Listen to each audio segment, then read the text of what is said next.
sejam todos muito bem-vindos, quem entrar e quem vê na sequência. E eu vou apresentar a Jéssica, porque hoje o nosso assunto é vitrine. E como eu estava falando no anterior, que eu tive que cortar, porque deu uma travada, vitrine é uma coisa que eu sou apaixonada. Eu acho que toda mulher é apaixonada por vitrine, né? Porque vitrine bonita chama a gente para dentro de loja e loja combina com a gente.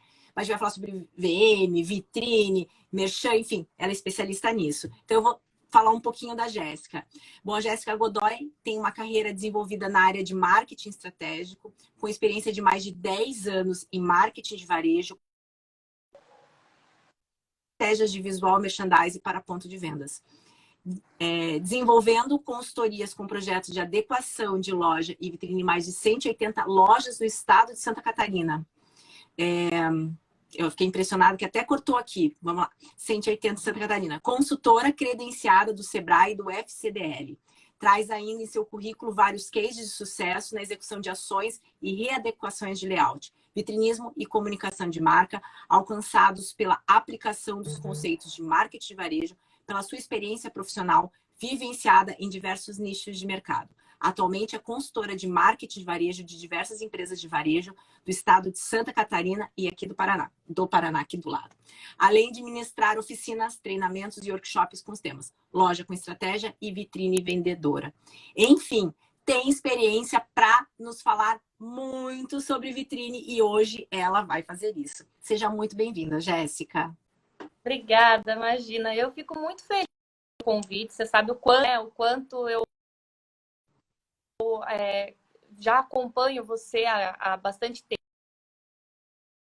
cada vez,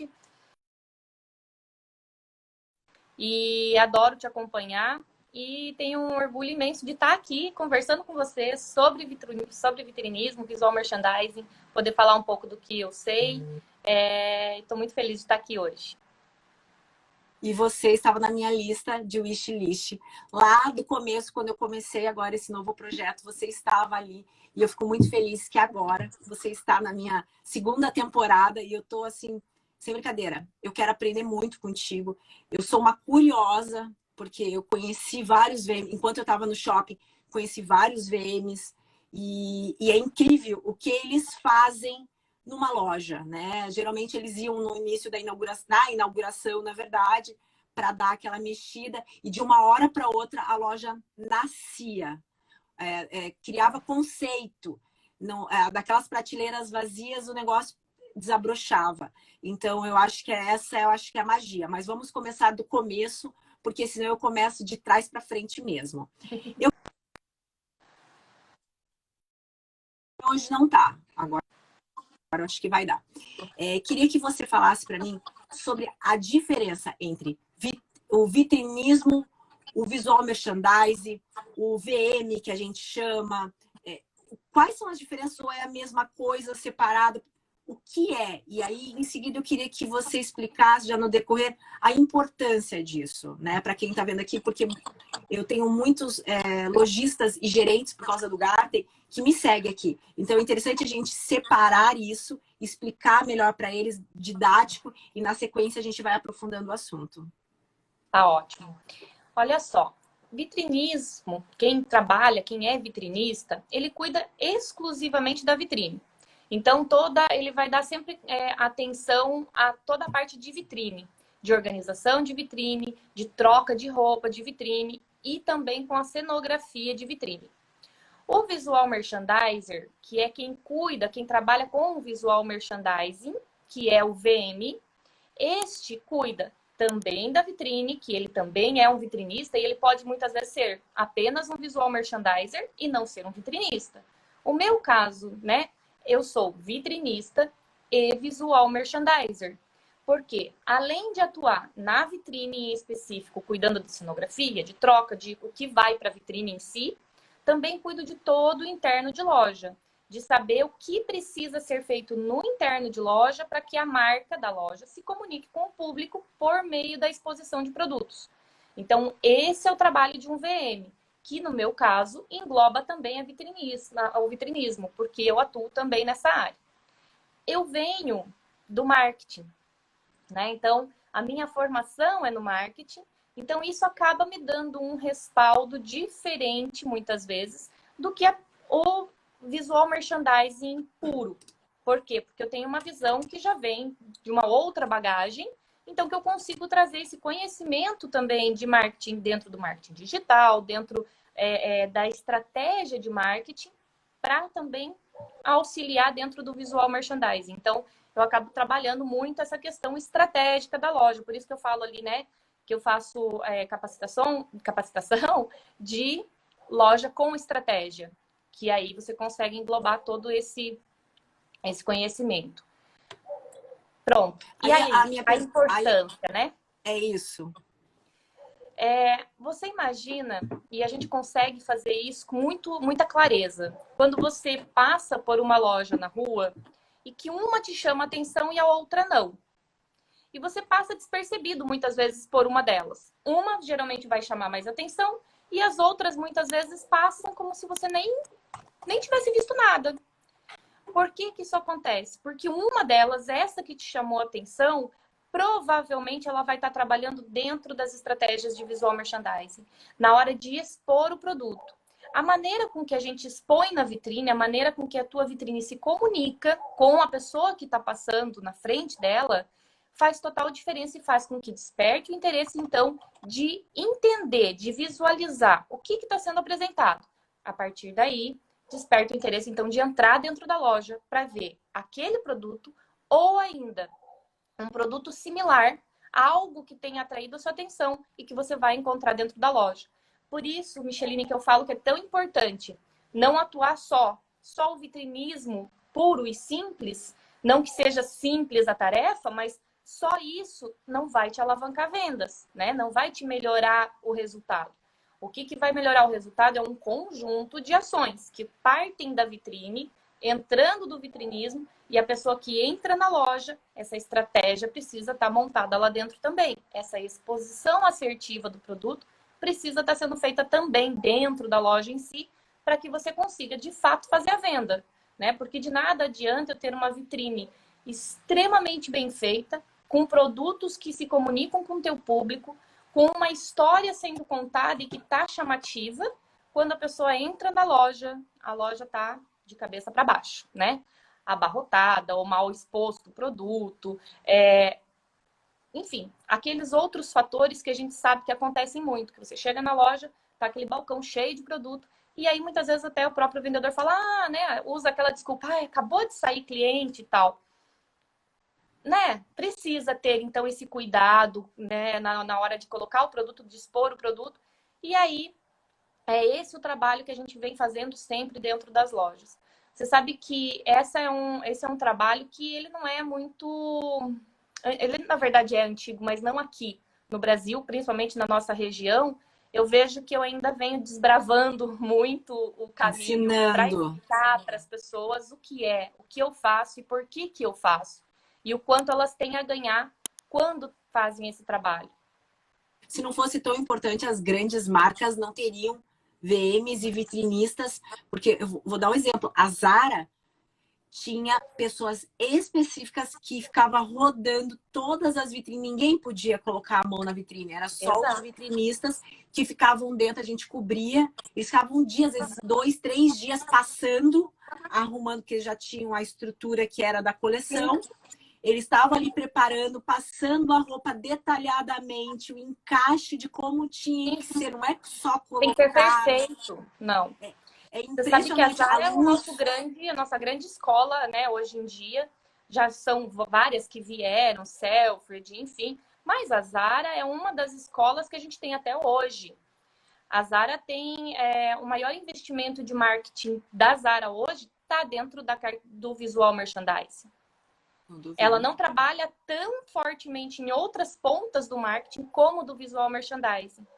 Tanto que a gente dizia assim que ela não tinha só a vitrine, ela tinha que era o VM, na verdade, de frente, que era a ilha principal, que hoje a Riachuelo tem muito, a Renner não tem, a C&A não tem. Agora, a Riachuelo segue bastante essa linha, as novas, pelo menos, que é aquela vitrine, não sei como é o nome, vocês chamam, que é aquela ilha que fica bem de frente, né? Eles também consideram como uma outra vitrine, né? Vitrine. Isso. Que é o nosso ponto focal dentro da loja. Geralmente a gente divide a loja em espaços, né? Então, dentro da loja, a gente tem o espaço ouro, prata e tal. Cada vitrinista acaba chamando de maneiras diferentes, mas o que a gente precisa entender é que dentro, no percorrer do caminho da loja, ela tem espaços que são mais vendáveis e outros menos vendáveis. Ou seja, o produto que está exposto em determinados espaços, ou ele vende mais ou vende menos. Qual é o trabalho do visual merchandiser? Entender estes espaços, entender o fluxo que a grande maioria do público percorre na loja e aí sim acertar a exposição e colocar, este vestido para esse público X vai ter a maior vendagem do produto se eu expor ele já na entrada da loja. Não, esse produto, por sua vez, eu quero que vá lá ao fundo da loja, porque assim eu quero que a pessoa entre, percorra tudo e vá. É uma compra de destino, né? Que a gente chama. Sabe como acontece com o supermercado? O supermercado, a grande maioria deles, o que eles têm? Lá no fundo do mercado fica a padaria. E aí a pessoa entra no supermercado muitas vezes como uma compra de destino. Ou seja, eu saio de casa pronta para comprar o pão. Mas eu vou àquele supermercado e eu percorro todo o caminho com inúmeros produtos até chegar no pão. Quem conseguir fazer todo esse caminho até o pão e pegar só o pão e voltar e não pegar mais nada, pode saber que você é uma pessoa vitoriosa que não é impactado por nenhum dos nossos trabalhos de visual merchandising. Porque é exatamente isso. É colocar lá no fundo um produto que eu quero que a pessoa vai até lá de fato para comprar e vai acabar olhando outros produtos e acabar comprando por impulso, né? Então a gente faz com que tenha essas ferramentas para que a pessoa acabe sendo estimulada a comprar outros produtos. Supermercado eu gosto de explicar porque todo mundo entende muito mais rápido, né? Porque é uma coisa tão cotidiana. E uma das coisas que a gente sempre fala, por exemplo, em supermercado, que é extremamente assertivo e que muitas lojas já praticam, é colocar perto do caixa alguns produtos que são geralmente aqueles produtos pequenos, com preço muito pequeno, né? Com o produto em si também, né? Tipo, fácil de pegar, de colocar já ali na cestinha. Ele não pode ter peso, ele não pode ser caro e ele precisa ser uma coisa muito prática, algo que a pessoa olha e fala, eu vou querer. Porque eu nunca vi até hoje ninguém sair de casa pronto para ir comprar tic-tac, aquela balinha. Mas eu tenho certeza que em algum momento da sua vida você já comprou sem precisar, né? Porque tá ali, tá na mão. Então é exatamente esse o trabalho que a gente também tem que fazer dentro de uma loja, seja ela de moda, seja ela de materiais de construção, que eu já atendi, de papelaria, de tecnologia, enfim, de qualquer setor. O estudo setor. É o mesmo. A base é a mesma, é a sensibilidade que você precisa ter de saber, que por sinal deve ser dados também, né? Qual são os mais vendáveis, qual não, e aí entender o comportamento. E eu uso, pelo menos eu, quando eu faço análise de ponto de venda, acho que você também usa, que a gente fala que o percorrer com o cliente, o Safari, o Sheldon, que a gente vai sentindo como é o posicionamento da loja para que o VM fique mais agradável possível. Porque eu entendo assim, vitrine chama para dentro. Agora o VM vende. Exato. É exatamente isso. E esse percorrer dentro da loja que ele precisa ser assertivo. O que influencia, principalmente, né? Tipo, que é o que a gente sempre se baseia. Claro que eu vou me basear no ponto de venda, onde ele está localizado, qual é a cidade que ele está. É muito importante saber, né? Em que cidade ele está, qual é o posicionamento cultural daquele público. Mas tudo isso me leva a quê? A entender quem é o público. Eu só consigo desenvolver qualquer trabalho de visual merchandising se eu conhecer, se eu souber quem é o público, para quem que eu vou fazer aquela comunicação. Você sabe que é fácil entender isso de comunicação? Eu dou um exemplo sempre, que é uma coisa que vem de muito tempo. Quando eu era criança, a minha avó, tadinha, ela falava muito errado. Então, ela falava muita coisa, muita palavra errada, sabe? Fumo, vortemo. E ela falava a palavra fruta. E aí eu tinha uma prima, na época, que estava fazendo magistério. E eu nunca vou esquecer. Sabe, criança gosta de escutar conversa de adulto, né? E aí eu escutando minha mãe e minha avó conversando. E daqui a pouco a minha avó falou, sabe que eu fico incomodada quando essa minha prima fica ali por perto, né? Quando ela ficava ali, porque ela acabava corrigindo a minha avó. porque ela estava estudando. Então, claro, ela também não fez de má intenção, longe disso. Mas ela corrigia minha avó e minha avó se sentia desconfortável. Eu escutei aquilo, eu era muito pequena, mas eu nunca fui capaz nem de falar a palavra do jeito certo. Minha avó falava, Jéssica, quer uma fruta? Quero, vó, pode me dar uma fruta. Então eu repetia aquilo para reforçar que para mim estava tudo certo do jeito que ela falava. Entendi. E é assim que é. Se você imaginar, é exatamente isso. Se o teu cliente fala fruta, você tem que falar fruta, né? A tua vitrine precisa falar a mesma linguagem. Assim como toda loja precisa ter a mesma linguagem que vai estar adequada ao teu público. Que é o foco no cliente, que hoje a gente fala tanto, Exato. parece que é uma coisa, uma novidade no mundo, mas na verdade é que as pessoas não davam tanto esse conhecimento. Mas eu preciso entender meu cliente para eu poder organizar. Claro que você, como especialista, sabe que tem coisas que você pode manipular para aumentar o ticket médio, como você disse, colocar coisas no próximo ao caixa, saber que é uma coisa quente e colocar no lado de lá, mas você nunca vai colocar. E eu tinha um problema aí, voltando até para Zara. Zara e Renner, vamos lá, valores são muito parecidos, mas as pessoas que entram dentro da Renner desde sempre não entravam a maioria na Zara, pelo menos aqui em Joinville, tinha medo de entrar. Enquanto a pessoa da Zara ia na C&A, ia na Renner, ia em todas. Então, qual é a dificuldade? Porque a fala, como você acabou de dizer, era muito distante, né? A Zara parecia ser Do elite. público da Renner. Isso mesmo. É uma comunicação diferente e principalmente, eu sempre falo isso e é real, né? Eu tenho muitos colegas visual merchandisers que trabalham, que são de São Paulo, né? O que eu faço de capacitação, de entender como que está o mercado hoje, o que vem por aí, tendência, geralmente a gente se baseia em São Paulo, porque é onde acontece primeiro, é onde acaba vindo todos esses insights. E eles são mais agressivos também, né? Em visual merchandising são extremamente agressivos. Muito mais, investimento muito maior, o orçamento que os VMs têm lá são muito maiores. Mas o que que acontece? Tem muito do que acontece lá que eu não tenho como aplicar aqui. Por quê? Porque o público aqui tem um regionalismo e uma cultura, muitas vezes, que difere de São Paulo, mesmo sendo todo mundo do Brasil, né? Então, a mesma coisa a Zara, ela difere muito do que vem a Renner plantando, né? A Renner realmente vem com uma proposta de preço, de posicionamento que tem qualidade e tal, mas ela não está focada em qualidade, em atendimento, e agora eu vejo que ela se posiciona muito mais com relação ao styling, a maneira de se vestir e tal, isso sim. Isso. Mas ela vem com uma pegada muito mais popular. Ela Zara, trouxe isso e não abriu mão, né?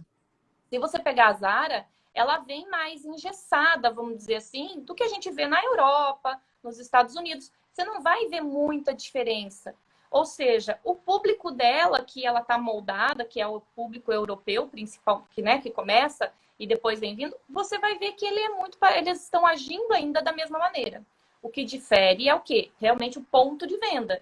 Eles fazem esse estudo constante para entender o que funciona ali no ponto de venda com os brasileiros, diferentemente do que acontece na Europa e tal.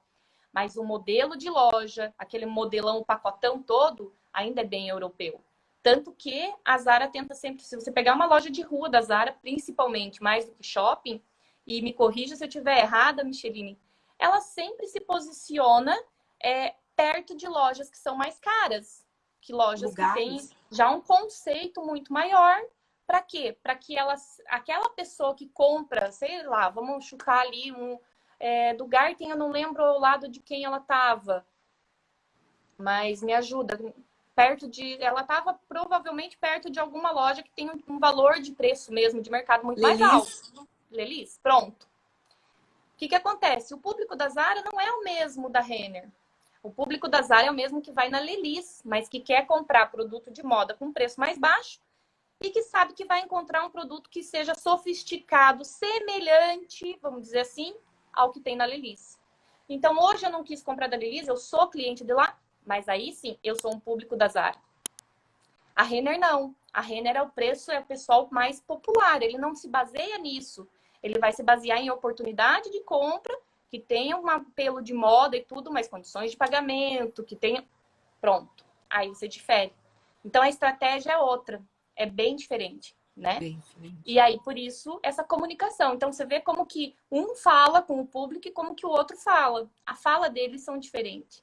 Por isso, públicos diferentes. E a importância, então, eu lembro que numa época que o Gartner estava com investidores e tudo, e eu recebi uma das analistas de um banco internacional, eu fiquei com ela mais ou menos 1h30 até a diretoria chegar, eu peguei ela no aeroporto e fiquei com ela 1h30. E eles têm foco, quando eles olham um shopping com uma Zara, eles conseguem, olha que engraçado, ver várias outras coisas por trás disso. Desde o shopping está crescendo, o shopping é moderno. Mas uma das coisas que me chamou muito a atenção, que você até comentou, que realmente ela fica em lugares mais premiums, né? A Zara fica perto de uma praça de eventos, fica num lugar onde tem mais destaque. Mas ela me disse uma coisa muito interessante. Menos de 11 metros de vitrine, acho que é 11, não, 20 alguma coisa, era 20 alguma coisa de vitrine, nem começava a conversar a Zara. Então, assim, o quanto é importante a vitrine para qualquer empresa, né? Mas vamos usar que todo mundo usa como referência grandes marcas, inclusive a Zara, que é um exemplo, o quanto é importante este trabalho, o quanto é importante a vitrine, que eles entendem que é ele que chamam para dentro da loja. E aí depois eles amarram com VM, com aquela estrutura de Cs que a gente, né? Que é de acordo com os temas, eles vão puxando a gente para fazer as vendas deles, que aí a gente sai cheio de cabidinho de cada um na desses mão lugares, aqui, né? Pronto, exato. Você Isso sabe mesmo. que eu sempre falo nas capacitações, treinamentos, enfim, a Zara, para mim, além de ser uma escola, porque você aprende muito, né? Mesmo não estando dentro de uma Zara, enfim, mas você tem muita coisa, muito conteúdo que eles geram e que a gente tem acesso. Mas, além disso, eu acho que a Zara é um grande fortalecedor do nosso mercado, dentro, assim, da nossa profissão dentro do mercado. Porque quando você fala de visual merchandising, você geralmente vai falar da Zara, porque a Zara apoia muito e tem isso muito forte dentro dela. Enquanto muitos ainda não sabem o que é, a Zara está estudando isso há muito tempo. Ela faz testes e mais testes. Você sabe que ela coloca o produto, vem, porque quem trabalha com a Zara recebe um schedule, né? Onde coloca ali tudo certinho, o que vai em cada lugar. Se aquele produto ficou lá por um determinado período e ele não vendeu... menos de uma semana. É menos de uma semana, né? Ele tem que rodar. Ele já sai daquele ponto, já vai para outro ponto estratégico da loja. Porque se ele não vendeu, pronto, não vamos ficar testando ou tentando mais tempo. E se nos 3 primeiros dias não vender, eles já não mandam coleções parecidas, não mandam mais. Então, existe, realmente, eles são extremamente agressivos. Então, eu falo sempre que a Zara é uma grande escola para qualquer visual merchandiser, para entender como eles trabalham. E muito daquilo a gente pode replicar dentro do ponto de venda, entender dentro do nosso ponto de venda, da nossa realidade. Seja uma loja de bairro, né? Seja uma loja de uma grande metrópole, como São Paulo, enfim. E aí a minha pergunta, né? Loja multimarca não deve ser fácil fazer uma vitrine e um VM. Primeiro, aí eu vou dizer, né? Porque o que eu acho, né? Geralmente as lojas multimarcas é socado de produto. A sensação que dá que o lojista precisa colocar tudo, aí fica tão apertado as coisas, tão angustiante que na verdade você não enxerga nada, porque aí não tem VM nenhum e você não consegue ver nada. E assim, vamos lá, cabide não colabora com muita roupa na hora de vender, né? E você precisa de espaço para respirar. E além de tudo, as vitrines são tchutchuquinhas e a maioria deles não apostam, vamos dizer assim, num VM e numa vitrine. Meu Deus, chega a ser poluído, que aí até é uma outra pergunta que depois eu vou fazer para você, que eu quero que você me responda, que é a questão do muito ou pouco, né? Porque não é angustiante. Então, esse desafio, porque provavelmente a maioria que você atende, porque Santa Catarina não tem marcas monomarcas, né? A gente tem multimarcas. Como é esse desafio para você? Que nem você falou, eu estou ensinando ainda, mas como é esse desafio? Tá melhorando? Como que tá? Porque eu vejo só as boutiques estão tentando imitar, mas dá para contar no dedo quantas lojas a gente tem nas cidades com relação a isso. Sim. Então, como é esse desafio? Então, eu vou falar que eu adoro quando eu pego uma loja assim, porque eu consigo ver o trabalho, entendeu? E eles também conseguem ver a diferença. Mas, claro que ele é mais difícil de fazer do que uma pessoa que trabalha com uma marca própria ou que tem uma coleção muito parecida. Porque qual a realidade hoje? Estes lojistas, né, que são de multimarcas, além de receber produto de comprar de fornecedores, muitos ainda se deslocam a São Paulo para trazer mais produto. A compra aí é um dos passos assim, dos pilares que a gente começa a trabalhar quando você pega uma loja dessas. A gente já começa pela compra. Por quê? Porque eu preciso que a compra seja assertiva para depois eu poder expor isso no ponto de venda. Porque se o meu lojista, eu vou pegar agora só falando de moda, né? Se o lojista se empolga na hora de comprar lá em São Paulo, ele traz muita coisa e nada conversa com nada. Isso é Então, péssimo aí para o que vender, eu não é nem faço? pro VM. Não, porque não vende mesmo. Porque ninguém vai se encontrar. Você entendeu? Eu preciso primeiro, e geralmente isso acontece quando a loja não tem claro qual é o perfil de público que ela vai atender. Se você perguntar hoje, se você abrir uma caixinha de pergunta no Instagram, quem é teu público, as pessoas não sabem responder. As pessoas Ou não sabem. sabe e não querem, Qual na é a verdade, resposta? ou não querem definir o target porque acham que vai perder com isso. Exato. O que vai acontecer é que fala, eu atendo um pouco de tudo. E, meu querido, quem atende um pouco de tudo não atende ninguém, É isso mesmo. né? Porque você precisa saber com quem você tá. Lembra aquela conversa que eu falava, né? O jeito que eu falo com a minha avó? Você não vai conseguir conversar com o jovem, com o adulto, com a senhorinha, tudo do mesmo jeito. E você não consegue fazer uma exposição única para que todo esse público consiga te entender e conversar. Não dá. Então, o que acontece? Quando a gente pega uma loja dessas, a gente vem com um trabalho realmente de conscientização e de mudança de cultura, né? Olha, a gente não pode trabalhar com tanto produto assim. Menos é mais. Você acaba colocando menos produtos na arara, dando mais espaço entre um cabide e outro. Tudo isso vai fazendo a diferença. Só que eu também entendo a realidade desse lojista e eu não vou chegar na loja dessa pessoa e falar assim, pronto, vamos revolucionar. Isso aqui tira tudo, queima. Isso aqui, vamos fazer aqui. E agora pronto, remodela a loja e vira uma boutique. Eu não posso fazer isso também. Porque eu também vou estar atrapalhando esse lojista ao invés de ajudá-lo. Porque o que eu estou fazendo? Aí eu estou querendo criar uma comunicação para ele, para um público que eu entendo que é o melhor. Não é? O que a gente faz? Eu tenho uma loja que é um case que eu trabalho com eles já há quase 2 anos, tá?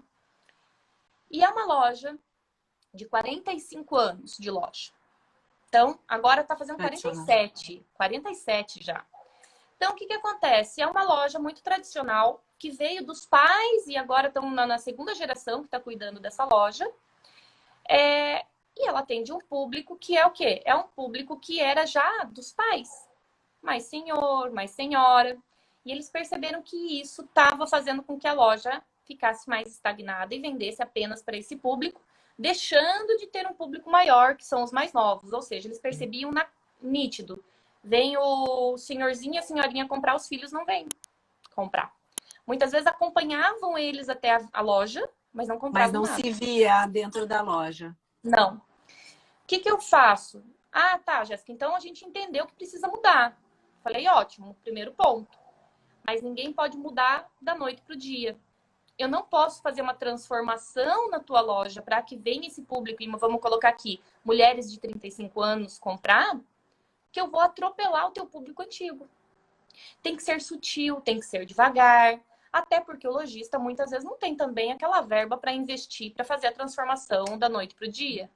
Então, o que a gente vai fazendo? Gradativamente, a gente vai mudando a forma de comunicar, a forma de expor o produto, e aí sim vai tendo um investimento dentro da loja, que é o quê? Um investimento em equipamento, seja na estrutura de vitrine, na estrutura dentro da loja, araras, cabides, como vai expor o provador. Tudo isso precisa ser pensado e estruturado. Porque se você entra numa loja que tem o cabide. Quanto mais fininho o cabide for, e de plástico, menor o valor percebido na peça. Eu tenho que pagar muito barato pela exposição. Se eu entro na mesma loja, mas ali o cabide já é mais grosso, de madeira e tal, pronto, eu percebo um outro valor. E aí eu não falo de preço, só de valor. Então, tudo isso a gente vai construindo. Só que eu não posso, como eu disse, começar isso da noite para o dia, transformar a loja, que eu vou criar uma loja nova e aí eu não tenho público nenhum. Nem o antigo, nem o novo, que eu vou ter que conquistar. Essa loja é muito bacana, porque daí a gente volta ali no que a gente falou, né? Por que eu vou investir numa vitrine? Essa loja a gente investiu, a primeira vitrine delas foi uma vitrine que teve um custo de material para exposição de R$ 135. Com Você foi 135 criativa. reais, ninja. Mas com R$ 135 a gente fez uma vitrine de Black Friday. Ou seja, não precisava fazer grande mudança. Eles nunca tinham feito uma vitrine de Black Friday e eu falei, vamos testar. E como eu queria realmente dar aquela mudada na loja, tinha muito produto que eu precisava tirar, que era produto que estava há mais de 10 anos dentro da loja. Falei, vamos fazer isso. Fizemos. O faturamento dela ela teve um aumento de faturamento do mesmo período, comparando o mesmo período. Bem verdade, ela não fez Black Friday em novembro lá do ano passado, certo? Mas a hora que ela comparou, ela faturou 75% a mais. Por causa de uma Ela não vitrine. tinha comunicação de marketing digital. Ela não tinha outro meio de comunicação que não seja a vitrine. E a gente conseguiu, com a vitrine, fazer essa revolução dentro da loja. E a partir daí a gente não parou. Então, hoje, as vitrines são realmente vendáveis. A gente consegue mensurar isso. O quanto essa vitrine está trazendo de resultado para dentro da loja. O quanto ela está, de fato, vendendo. O produto que eu coloco na vitrine está sendo pedido, aquele produto? A pessoa, quando entra na tua loja, fala, eu vi o produto da vitrine e por isso eu entrei. Né? São coisas que a gente vai medindo e vai entendendo que a vitrine está realmente fazendo sucesso. Se o produto que está na vitrine não está vendendo, opa, tem alguma coisa errada. Temos que mudar.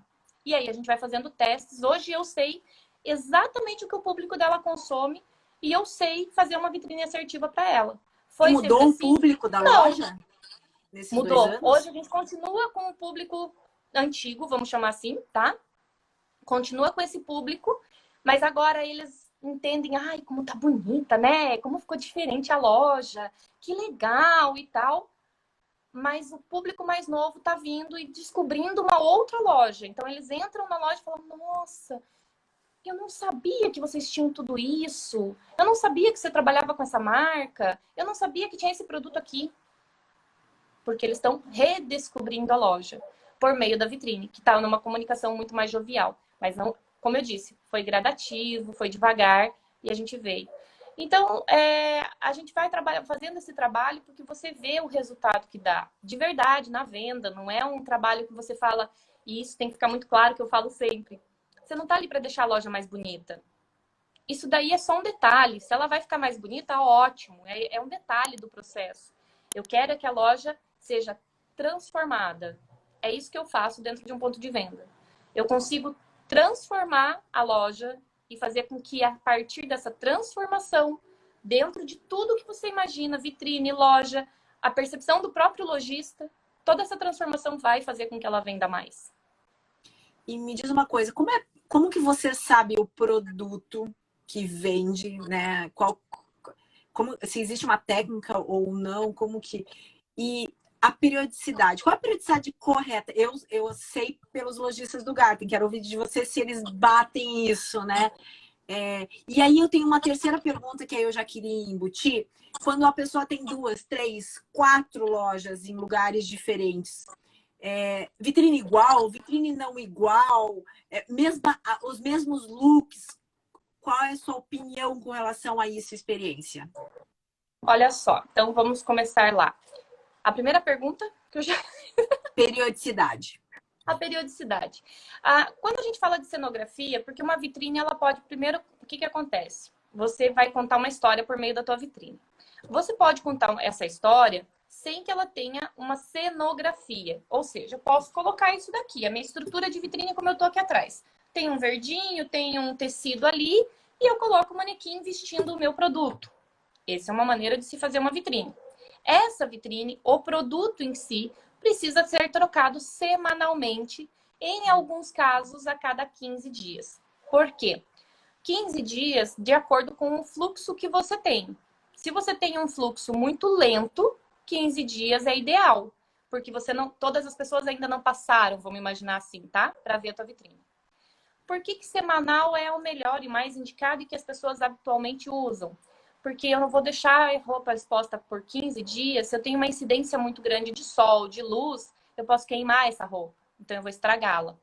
Então, a cada semana eu vou fazendo essa troca.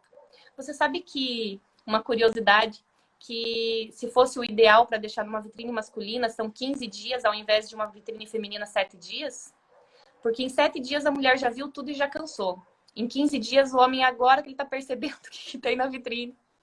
Você acredita? E é real, tá? Não é uma brincadeira, é real. Porque eles demoram mais a perceber e a olhar tudo aquilo e entender aquilo. E a mulher é mais dinâmica nesse tipo de olhar. Ela olha, olhou, já entendeu e já sabe o que tem lá, né? Então, geralmente isso. Vitrine de utilidades, 15 dias. Não precisa trocar o produto a cada semana. A mesma coisa para material tecnológico, material de construção, produto em si que seja objeto, né? A mesma coisa quando você trabalha com joias, com acessórios, também podem ser a cada 15 dias. A cenografia. Você vai trocar a cenografia de acordo com a hora que acabar aquele período. Dia dos Pais, por exemplo. Terminou agora no dia 14 é o Dia dos Pais, dia 15 você já troca a tua vitrine. Muda, já acabou. A maioria começou com 2 a 3 semanas de antecedência da data do Dia dos Pais. Ah, mas eu não tenho vitrine de Dia dos Pais. A minha vitrine eu faço por estação, por coleção. E eu fiz uma cenografia toda linda e maravilhosa para agora, para primavera. Ela pode ficar no máximo por 3 meses. É o limite. Então vamos imaginar que eu tenha feito um investimento muito alto, né? Nessa vitrine, para fazer essa vitrine, ela pode ficar no máximo por 3 meses, que é mais ou menos o período da estação. Mas você vai mudando de acordo com a temática que você vai trabalhando. Eu crio sempre um calendário para os meus clientes, de acordo com a realidade deles. Em São Bento do Sul, por exemplo, tem alguns que são adeptos a fazer vitrine de Schlachtfest, que é uma festa regional da cidade. Eu agora estou morando aqui em Blumenau. Em Blumenau, nós temos a Oktober. Então, a maioria das lojas fazem a vitrine da Oktober para estar dentro da comemoração da cidade, porque é muito grande. Então, não tem como não estar no calendário. Então, você entendeu que você vai adequando de acordo com cada um. A mesma coisa acontece com shopping, porque muitas vezes o próprio shopping deve ter, às vezes, no seu calendário, uma data específica, ou principalmente a questão de promoções, né? Que acaba se fazendo, nesse período o shopping vai estabelecer que a gente vai ter que ter uma queima de estoque, promoção, enfim. Então, a loja vai se adequar a fazer uma vitrine promocional naquele período. Então, é mais ou menos isso. Mas não passem de 3 meses, é demais, cansa. E para vocês, assim, ficarem imaginando, né? Quanto tempo também, eu faço uma vitrine, ficou tão linda e eu quero deixar um pouco mais de tempo. Faz o teste. Se você já começou as pessoas a deixarem de se interessar por aquilo que está na vitrine, pronto, já deu. Sabe quando a gente faz o caminho da nossa casa? Que você sai, todo dia vai para o trabalho, sei lá? Você faz o caminho para voltar para casa. Você já faz o caminho tão no automático, mas tão no automático que você já não percebe. Se deixar o carro vai sozinho praticamente. Aí daqui a pouco você faz o teu caminho e uma casa tá lá pintada de outra cor, foi reformada. E você olha e fala, nossa, brotou essa casa agora aqui, nunca tinha visto, olha só que bonita e tal. E aí você vai por um período reparando que a casa tá ali. Depois de um período você já não lembra mais também. Já passou. Por quê? Porque ela já está começando a fazer parte da tua rotina e ela já não tem mais nenhuma novidade. Vitrine é assim, precisa ter novidade sempre. Sempre está mudando. A gente fala muito isso hoje em dia também, né? A vitrine tem que ser viva. Não de ter uma vitrine, uma pessoa lá dentro, né? Tipo, como tinha modelos, tipo, né? Teu filho. Aquele, olha... Onde vai agora? Esse daí daqui a pouco vai estar trabalhando comigo. Mas a vitrine tem que ser viva, ela tem que estar pulsando, ela precisa estar girando. As pessoas querem novidade, né? Isso Sim. verdade. E aí outra pergunta que eu fiz embutida, né? Como que você sabe o produto que vai ser matador? Porque a vitrine, como a gente disse, é o vem aqui, querido, que eu quero que você gaste aqui. Uhum. E aí, qual é esse produto? Como eu sei que é ele? Geralmente, assim, a gente tem algumas estratégias para identificar qual produto vai para a vitrine. Quando você trabalha com moda, claro que é o que está na moda naquele momento. Tipo, Cor tá se ou usando a estilo? cor, a estação passada. Era o verde lemon e o roxo lá, que já me fugiu o nome, não sei o que lá, purple, enfim. Você vai primeiro identificar. Então, na moda, qual é a cor da estação? O que está vindo de tendência forte? Vai ser babado, vai ser... Pronto, eu já entendi que essa é a tendência. Esse produto tem na loja? Tá lá com o pessoal de compra? Porque VM tem que estar sempre conversando com quem vai fazer a compra, né? Tá, olha, esse é um produto que dentro disso daqui a gente precisa ter. Entender agora quem é o público. Se eu tenho uma senhora e ela quer usar, claro, dentro do que está de tendência e tal, mas eu preciso adequar aquele produto à forma com que ela usa. Aí eu tenho, então, a moda, tá? Então, o primeiro critério, entendi o que está na moda, o que está se usando, é o primeiro critério que eu uso. Segundo, preço. Tudo que vai para minha vitrine, eu preciso identificar, eu preciso ter uma comunicação, lembra? Então, eu preciso, na vitrine, contar para as pessoas qual é o preço que eu trabalho dentro da loja. Desde o mais barato até o mais alto. Quando eu coloco esse preço na vitrine, eu consigo mostrar, olha, eu tenho produto por X e tenho produto por Y.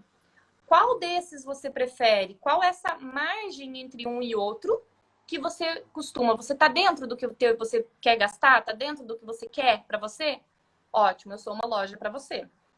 Essa comunicação é fundamental. Então, eu sempre vou olhar o preço dos produtos para colocar os 3 preços principais ali, tá? Então, mais baixo, o médio e o mais alto. Tem muito lojista que morre de medo de colocar o produto mais caro na vitrine. Mas eu vou espantar. Não, se eu coloco mais barato também, a pessoa já consegue automaticamente, a gente faz essa conta na hora que você olha para a vitrine. É muito rápido. A gente olha para a vitrine e você já sabe, opa, já trabalha, então eu vou encontrar alguma coisa que está dentro do que eu estou disposta a gastar. Então, o preço é o segundo critério que eu uso para a escolha do produto que vai para minha vitrine. O terceiro critério que eu uso é de acordo com a temática que eu estou apresentando na minha vitrine. Se eu estou fazendo uma vitrine de Dia dos Pais, eu não posso, mesmo que eu seja uma loja de multimarcas e trabalhe com roupa infantil e com roupa feminina, colocar um produto feminino. Não está coerente com a comunicação que eu quero fazer naquele momento. Eu quero estimular as pessoas a comprarem presente para os pais. Eu quero que o filho olhe a vitrine, eu faço para o filho, não faço para o pai a vitrine. Pois é, isso que eu ia falar. Eu quero que o filho, que a esposa, que a mãe, enfim, que olhe aquela vitrine e fale, aqui tem presente pro pai, eu vou comprar. Seja ele meu pai, pai do meu filho, né? Então, essa comunicação que está lá na vitrine, que está na cenografia, ela precisa estar condizente com o que vai de produto também. Como, por exemplo, eu estou dando o exemplo do Dia dos Pais, vou continuar nele. A vitrine de Dia dos Pais, o ideal é que eu consiga fazer o quê? Trabalhe com preço, trabalhe com moda, e aí eu vou fazer o quê? Eu vou olhar quais os estilos de pai que eu atendo dentro da minha loja. E eu vou tentar retratar esses estilos na exposição ali na vitrine. Porque aquela pessoa ver o pai dela. Sim, vai ver eu o vou pai falar, dela ali. esse é o tipo de pai, esse é o meu pai. Eu consigo ver o meu pai na vitrine e, por consequência, eu vou entrar porque tem o produto que meu pai gosta, o produto que meu pai usaria. Então, eu vou entrar na loja que eu já sei que tem lá, né? E a mesma coisa para qualquer outro produto. Bem rapidamente, como que eu faço a escolha, por exemplo, de uma loja de utilidades? Preço, a questão da cenografia, qual é a temática que eu estou trabalhando naquele momento. Até pouco tempo atrás, a gente trabalhou uma vitrine que era de festa junina. O que condiz com essa festa junina? O que eu posso expor que está dentro dessa temática? Eu vou usar esses 2 critérios. E o terceiro critério que eu uso, que também vou usar lá na moda, mas que aqui também eu preciso e que as pessoas esquecem, é a cor, a coordenação. Jéssica, mas sério? Coordenação para utilidades? Muito mais do que roupa, muitas vezes. Se eu colocar uma garrafa térmica vermelha com uma xicrinha que seja trabalhar com 3 cores ali, ficar dentro dessas 3 cores, você vai conseguir chamar muito mais atenção do teu público do que se você trabalhar cada coisa perdida, porque daí é muita informação, ninguém entende nada, né? Então, por isso, trabalhar. E aí eu falei, ficou faltando também na vitrine de confecções Isso, se a você questão tem... das cores. E aí, assim, tenho 3 lojas em lugares diferentes. O que eu Mesmo... faço geralmente? O que eu faço? O que você faz? É igual, não é parecido? Como que você executa? Porque depois eu vou citar um exemplo sem dar nome. Tá. O que acontece geralmente com os meus clientes, eu sugiro que a gente faça a mesma cenografia. Ou seja, se eu tenho no fundo lá, é Dia das Mães, e todas as lojas vão receber um fundo rosa com a escrita mãe feita em flores, tá? Essa é a cenografia. Ponto. O que eu vou expor de produto é que eu vou modificar de acordo com a loja. Por que eu tenho que ter essa modificação? Por que eu não faço padronizado? Porque lembra da questão de público? Por mais que seja a mesma loja, mas ela está localizada em espaços diferentes, com pessoas que vão ver ela de forma diferente. Eu tenho uma cliente de Lages que ela tem uma loja no centro e uma loja no bairro. A loja do bairro é um produto diferente da loja do centro. Mesma cenografia? Mesma cenografia. Porque é também a questão da marca da loja. Eu preciso comunicar e fortalecer a marca da loja. Mas o produto é distinto. Porque eu sei que aquele público se adequa mais a, vamos imaginar, ela é uma loja de lingerie. Então, o público do centro vai gostar mais de produto mais sexy, com valor mais alto agregado. O pessoal do bairro gosta mais de pijama com um valor mais baixo. Entendeu? Então, eu preciso entender isso, de acordo com a localização que eu tô. Eu tenho a mesma opinião sua, porque eu comentei isso sem citar nome do santo, né? A gente só fala o milagre. E eu tinha um problema de uma loja que não existe mais no Garten. E era muito difícil. Cada vez o faturamento dela caía. E não era só no nosso shopping, em algumas outras lojas dela. Mas sempre quando eu ia falar com a gerente, ela falava, ela não deixa mudar a roupa. Tinha que ser exatamente todas as... Então, era semanal e ela batia a foto, ela usava uma das lojas como a referência, a matriz, e mandava, e tinha que ser exatamente. E é bem isso que eu acho que você falou. Joinville tem um perfil totalmente, até de perfil de estrutura de mulher, mais alto, mais baixo, mais cheia, mais menos cheia do que em outro lugar. E isso faz com que o tipo de roupa que ela escolhia, que era no litoral, era muito diferente do que ia chegar aqui. Era muito mais festa. E aqui, diz que a pessoa, a mesma roupa está usando o dia inteiro, ela também vai pra festa, ela é mais discreta, ela não usa brilho. Sim. E aí eu tinha um problema sério que, tipo, ninguém entrava na loja. Cada vez mais, menos gente entrava. Então era um problema sério. Por isso que eu queria ouvir tua opinião, porque realmente é a mesma coisa. Eu não vejo problema nenhum da vitrine, pelo contrário. A vitrine do Brasil inteiro, se eu tenho uma marca, seja igual. Né? Porque eu estou fazendo uma comunicação única, porque eu vou ter propaganda, eu vou ter e-mail, eu vou ter internet, milhões de coisas, né? Mas custo, né? A questão da regionalização, ela é extremamente importante. Uma coisa é o VM, dizer assim, precisa de ser 2 looks, 3 looks apenas para combinar com aquela vitrine. Mas não necessariamente qual é o look, né? Exatamente, pelo menos. Ou o tom. Eu acho que não tem problema assim, é rosa, que é o que você falou, é rosa. Então, pegar o que tem na loja rosa para colocar. Mas ela colocava exatamente. Si, né? Ela colocava exatamente a mesma coisa. Aí eu tenho uma outra pergunta para você. Na verdade, tem várias, que não sei se você viu, eu estava anotando. Cada vez que você fala, eu estava anotando aqui para não esquecer. Então, eu tô saindo total do nosso roteiro, né? Eu deixo ela não, tá tudo bem, tá tudo bem. É que eu fico empolgada. Existe uma metragem quadrada para uma vitrine, ok? Tipo, X coisa para cada metro quadrado ou não? É uma questão de olho? Não, você sabe que eu particularmente não trabalho assim, porque eu consigo entender que a gente consegue valorizar a vitrine mesmo ela sendo pequena. Eu recebo muito isso no meu Instagram. Jéssica, eu tenho uma vitrine pequena e não sei o que fazer. E eu sempre falo, gente do céu, ter uma vitrine pequena muitas vezes é uma bênção. Porque eu falo sempre, eu tenho um cliente que ele tem uma vitrine que ela é gigantesca. Ela tem 4 metros de altura e 6 de largura. Lindíssima. Isso é a vitrine principal. Aí eu tenho mais outras vitrines ainda dentro da loja. Tudo que eu vou fazer para uma vitrine grande encarece, porque eu preciso de maior visibilidade, eu preciso dar destaque para o produto, eu preciso chamar mais atenção, eu não posso estar com muito espaço vazio, né? Então eu preciso trazer mais elementos, elementos maiores. Quando eu tenho uma vitrine pequena, a facilidade de trabalhar ainda é maior. Por quê? Porque eu consigo expor, Jéssica, mas daí eu só vou pôr um manequim, só um produto exposto, né? Porque é muito pequena e tal. Não, muitas vezes você consegue melhorar essa exposição. Eu coloco um manequim e coloco outros produtos de outra maneira, de outra forma de expor, que não só no manequim, né? Eu posso, muitas vezes, trabalhar até com cabide. Posso colocar um varão na vitrine, que seja dentro da proposta que eu estou trabalhando de cenografia, mas eu posso trabalhar com varão e colocar algumas peças em cabide, uma delas virada mostrando o frontal e mostrando o look composto, né? Tudo a proposta de uso do produto. Mas pronto, eu já estou expondo mais produtos. Então, Mas assim, tem gente que usa. Tem gente que pega 3 metros quadrados e coloca 10 manequins. Não dá, né? Pois é.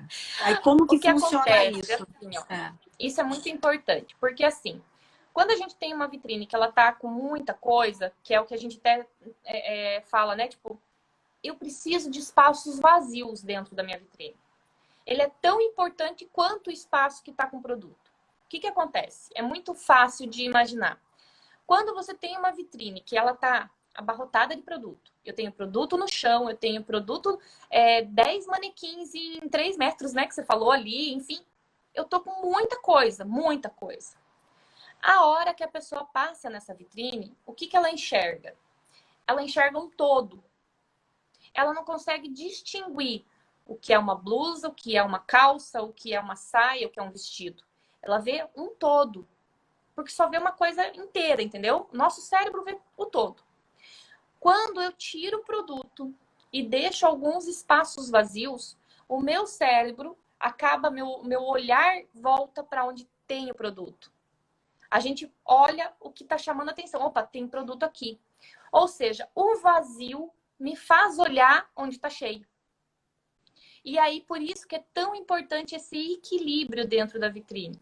Eu não posso ter pouco produto nem demais de produto, né? Se eu colocar pouca coisa também na minha vitrine, também não vai ser atrativo, porque vai dar aquela sensação que tá... Sabe aquela loja que tá meio capenga? Muitas vezes pode ser essa a percepção que eu tenha. Então, eu preciso ter um equilíbrio de saber o quanto de produto eu coloco. Eu tenho uma vitrine agora que vai ser montada de promoção. Promoção é uma das coisas que mais eu pego no pé dos meus lojistas, né? A maioria acha que promoção, você colocou lá um manequim nu, sem roupa, sem exposição de nada, e aquela faixa de seio, e tá bombando. E eu tenho até pavor disso.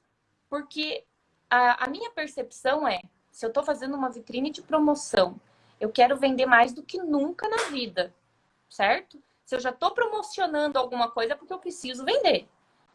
E eu não mostro ela. Eu não mostro o produto que eu quero vender. Não tem coerência. Eu não vejo coerência. Então, o que acontece? Quando eu coloco uma vitrine de venda e coloco de promoção e coloco o produto exposto de uma forma que ele brilhe, que tá assim, nossa, esse produto é bonito. Olha só, aí eu consigo valorizar o meu produto ainda mais e a percepção de valor muda, porque a pessoa vai olhar e vai falar, nossa, R$ 50 essa blusinha? Meu Deus, tá dada. Entendeu? Eu preciso Até comprar. porque geralmente o público da promoção é totalmente diferente do público que compra lançamento, né? Muito, muito. Ele não é o teu público fiel. O público da promoção é o público que compra por oportunidade. Ele não é o teu público que tá ali na loja todos os dias. Que eu acho que o lojista, se ele fosse inteligente, além de escoar, né? Porque o objetivo é esvaziar estoque, ele deveria fazer um trabalho de relacionamento, de CRM, para que essa pessoa que entrou com oportunismo usasse ele a médio e longo prazo. Eu fiz até já um post sobre isso. É fundamental, só que o lojista não vê dessa forma. E perde a oportunidade, porque ele está diminuindo a margem dele. Ele está diminuindo. Então, ok, ele está vendendo volume, está esvaziando. Show de bola, é necessário isso. Mas será que se abaixar, se a gente fizer com que essa diferença que ele está pagando virasse marketing, né? Eu estou dando um valor porque eu quero que a pessoa venha para me conhecer e eu quero me relacionar com ela. E ter um CRM bacana, que é uma coisa que não existe no mundo, parece, ele não vê desse jeito. Acho que nenhum lojista do mundo vê dessa forma as coisas, né? Isso é verdade. Eu sinto muito isso. E aí, você poderia gerar uma oportunidade muito grande com a promoção, que o lojista acaba não enxergando. Então, eu tenho feito muito esse trabalho de fazer com que a vitrine de promoção seja também uma vitrine linda. Que ela seja uma vitrine que atraia, que ela seja uma vitrine que converse com o meu público mesmo. Até porque você está brigando com todo mundo, né? Sim, porque se você fizer mais do mesmo, tá bom, então vamos continuar assim, mais do mesmo tá tudo certo. Mas não, eu quero me destacar. Então, o que acontece? Nessa vitrine de promoção que eu vou fazer agora, que a gente vai entrar em promoção numa loja, que aqui a gente também tem isso, né? Calendários regionais acabam mudando um pouco. Então, tem muita loja que vai começar agora, depois do Dia dos Pais, a entrar em promoção. São Paulo, Curitiba, cidades maiores, já a promoção já tá quase acabando, entendeu? Mas, enfim, ela vai entrar em promoção agora e eu quero colocar um pouco mais de manequim dentro da vitrine, porque eu quero expor mais produtos. Mas ainda assim eu cuido do equilíbrio. Eu não vou colocar um monte de manequim lá de qualquer jeito. E aí eu vou deixar isso da forma do manequim e tudo para o final, porque daí eu tenho tenho que falar com vocês sobre essa questão ainda do manequim. Mas tudo isso a gente precisa entender que na hora de fazer uma vitrine você precisa lembrar sempre da comunicação que você quer ter com o teu público. Tá barato, tá barato. Mas olha a oportunidade que eu estou dando de diferença, né, nesse preço. Eu estou mostrando a qualidade do meu produto, estou mostrando que ele é bonito e que é uma oportunidade de você conseguir comprar na minha loja com esse desconto, né? Mostrar essa oportunidade e não só deixar um manequim sem roupa lá. Para mim, eu acho que é o fim. Uma loucura.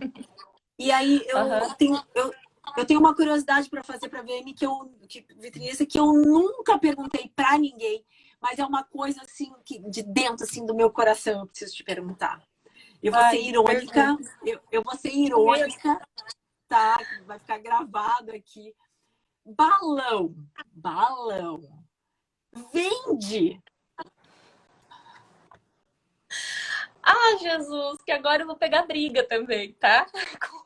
Pelo amor de Deus. Porque assim, tinha lojista que chegava pra mim, eu preciso colocar balão. Eu falava, esquece balão. Balão não entra, porque balão é só na liquida. E acabou. Ah, mas eu não vou vender. Mas sem balão eu não vendo. Mas como assim você não vende balão, meu filho? Você vende não, é sem balão, olha, ninguém compra de mim. Então, essa é a minha pergunta. Balão vende mesmo? Não, não vende. É uma doce ilusão na cabeça do lojista, porque ele imagina que fazendo esse estardalhaço que o balão causa, ele vai fazer com que atraia mais gente, vai chamar a atenção. Vou contar bem rápido para você por que essa história de balão. Se a gente pegar a história recente do Brasil, a gente vem de um período em que a gente teve uma inflação muito alta, lembra? Não sei se...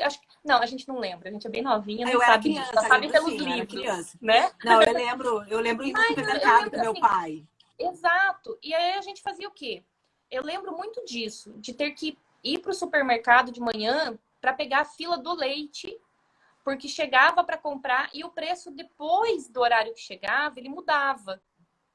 Então, o que acontecia? A remarcação de preço acontecia durante o dia e ele ia sendo remarcado várias vezes, muitas vezes durante o dia o preço mudava. E aí, o que acontecia? Toda essa inflação causou aquela sentimento, e principalmente era mesmo a questão da escassez, a percepção de escassez no público. Então, o que as pessoas faziam? As pessoas precisavam ir ao supermercado e fazia aquela compra, que era aquele carrinho gigante, cheio de produto, porque no dia seguinte o preço seria remarcado. Horas depois, muitas vezes, o preço já era remarcado. É o que está acontecendo na Argentina, né? Exatamente. E aí o que acontecia? Então precisava se preparar. Estoque de papel higiênico, estoque. A pessoa comprava vassoura para estocar porque podia subir o preço. Você imagina? Mas era isso. E o que acontecia? Com tudo isso acontecendo, o preço era uma oportunidade. Você tinha aquele preço que tinha de manhã era um e à tarde outro. Foi aí que veio grandes lojas fazendo a promoção. É só amanhã, é só amanhã. Se baseando muito nisso, você entendeu? Porque o preço mudava de fato. Então as pessoas estocavam, as pessoas compravam demais e tudo isso faz com que as pessoas vissem o produto de uma forma diferente, de realmente eu não vou ter oportunidade de comprar amanhã por outro preço. Então, balão E aí balão é começou inconsciente da pessoa? e vem disso, porque daí o que aparecia? Na época, as lojas, as grandes lojas, não vendiam tantos produtos, porque acontecia isso da inflação. O que eles faziam? Eu preciso gritar para o meu público, e era de fato gritar para o público, dizendo que só hoje eu conseguiria manter aquele preço, que amanhã eu já não conseguiria. E as pessoas sabiam que isso era verdade. Não era uma jogada de marketing. Que nem As pessoas agora. sabiam que era verdade. E como vários lojistas tinham isso, de vários, né? Tipo, hoje eu consigo esse preço, amanhã eu não consigo mais. O outro lojista do lado, eu consigo hoje o preço, eu consigo hoje fazer a água tanto, amanhã é outra. Eu só consigo fazer a lapiseira hoje nesse preço. Então, o que faz? Como que eu faço para chamar a atenção que hoje eu tenho lapiseira por esse preço? Balão. Balão, papel picado, gente na frente da loja gritando, com microfone, chamando, porque... Mas você entende que era outro momento? A gente vivia um outro momento e as pessoas, então, tinham que entender e essa foi a forma de comunicar. Não, e Hoje ficou no em dia, a inconsciente gente não tem mesmo. mais dessa escassez. Então, se você pegar lojas que agora a gente já nem tem tanto isso, porque já conseguiram entender, mas até bem pouco tempo atrás, lojas como Casas Bahia, o próprio Magazine Luiza mudou muito, mas lá no começo da sua história, era papel picado, né? Tanto que Era loja com a salão. super promoção deles é desse jeito, né? Lembra? Magazine como que é? Da Magalu, que aquele dia lá que eles fazem preço baixo é desse jeito. Exato. Por quê? Porque vem dessa história, entendeu? Vem disso, desse passado recente do Brasil. Então, por isso que as pessoas acabam ficando nisso. Se você pegar hoje, a grande maioria dos lojistas, quando eles forem falar para você de balão, ou é porque ele vem já de uma linhagem de lojistas, que vem o pai, o avô, não sei o que e tal, e ele ainda trabalha, ele mesmo sendo mais novo, ele trabalhava desse jeito e viu os pais fazendo assim, ou são lojistas que são realmente que viveram um pouco mais aquela época. Os lojistas mais novos não entendem o sentido de colocar um balão, de colocar um papel picado na loja. E isso é uma coisa que a gente vem trabalhando, porque realmente isso é mudança de comportamento de acordo com o que está acontecendo naquele momento no país, né? Hoje em dia a gente não precisa mais disso, a gente não tem mais essas grandes oportunidades que no dia seguinte já vai mudar e não tem isso. Hoje a oportunidade é a gente que gera de acordo com o período do calendário. Nem o Black Friday, que deveria ser um dia, não é, né? Mais. Não, não é. Aqui no Brasil, por mais que muitos lojistas tentem, alguns conseguem um resultado bom, como aquela minha cliente que teve um ótimo resultado, mas não é uma data forte do comércio nacional.